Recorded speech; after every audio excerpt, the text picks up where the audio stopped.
Okay, let's dive right into this explainer.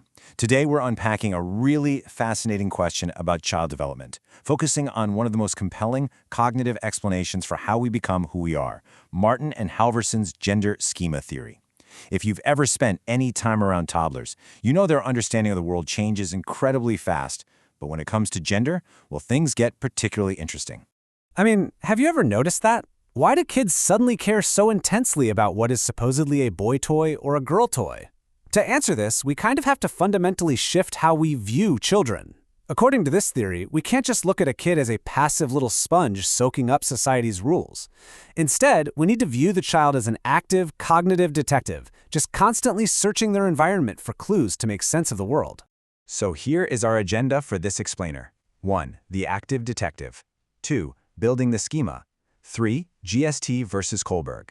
4. In-group versus out-group. 5. Stereotype persistence. And 6. The missing social factor. We're going to unpack the theory and then rigorously evaluate it step by step.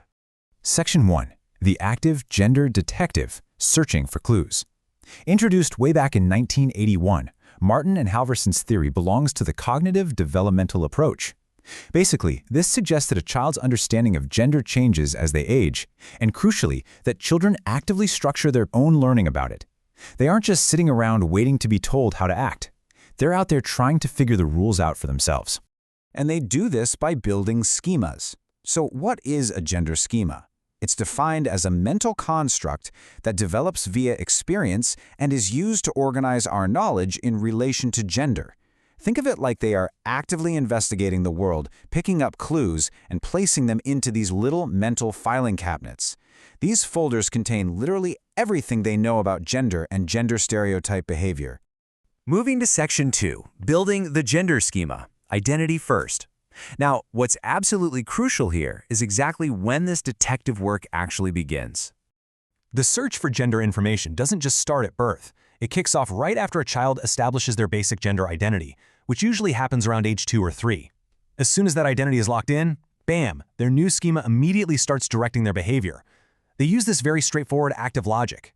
A kid will think, I am a boy, so I play with trucks, or I am a girl, so I play with dolls. Their behavior is driven by this internal drive to match their actions to their brand new identity. Section 3. Evaluating GST versus Kohlberg, a clash of timelines. To really grasp the impact of gender schema theory, we have to weigh it against the reigning champion of the time, Lawrence Kohlberg's cognitive theory. This timeline illustrates a pretty stark contrast. Kohlberg proposed that kids needed to first achieve gender constancy, the understanding that gender remains the same across time and situations, which hits around age 6 or 7, before they start searching for same-gender role models. But Martin and Halvorson? They argue that kids start searching for gender information years earlier. GST places the start of the search way back at age 2 or 3, right at that initial identity stage.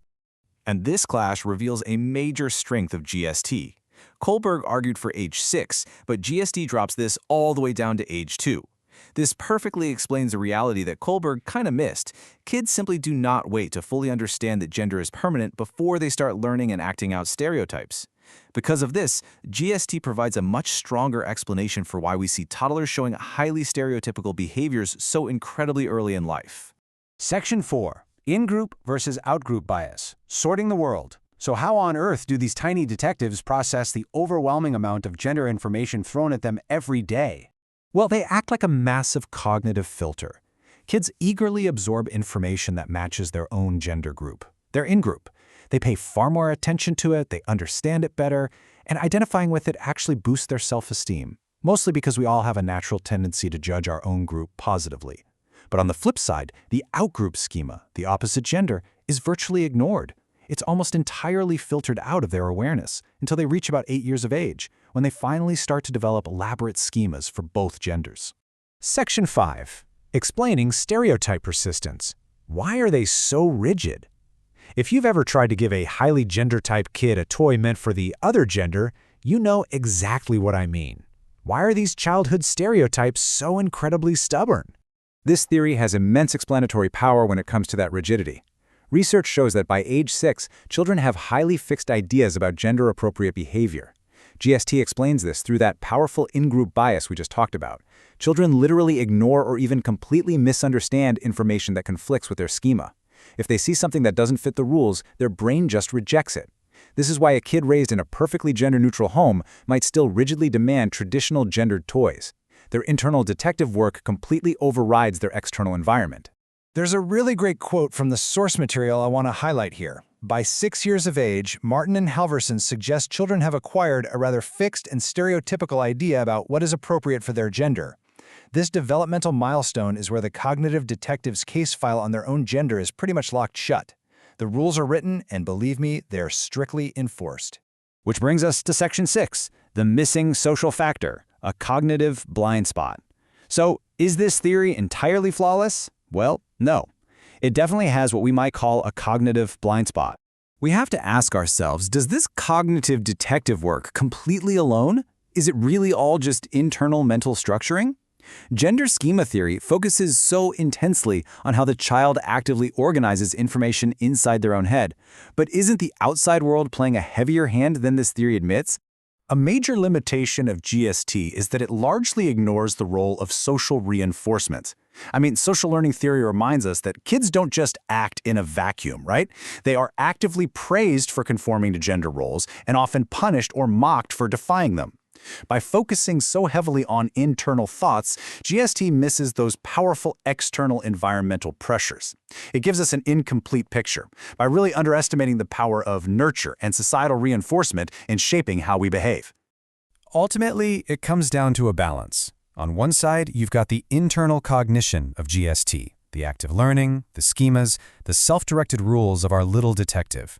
But on the other side, you've got to weigh the external reinforcement from social learning theory. The praise, the punishments, copying role models on TV or at home. You really need both sides of the scale to see the full, complex picture of gender development. So, as we wrap up this explainer, I'll leave you with this final thought to chew on.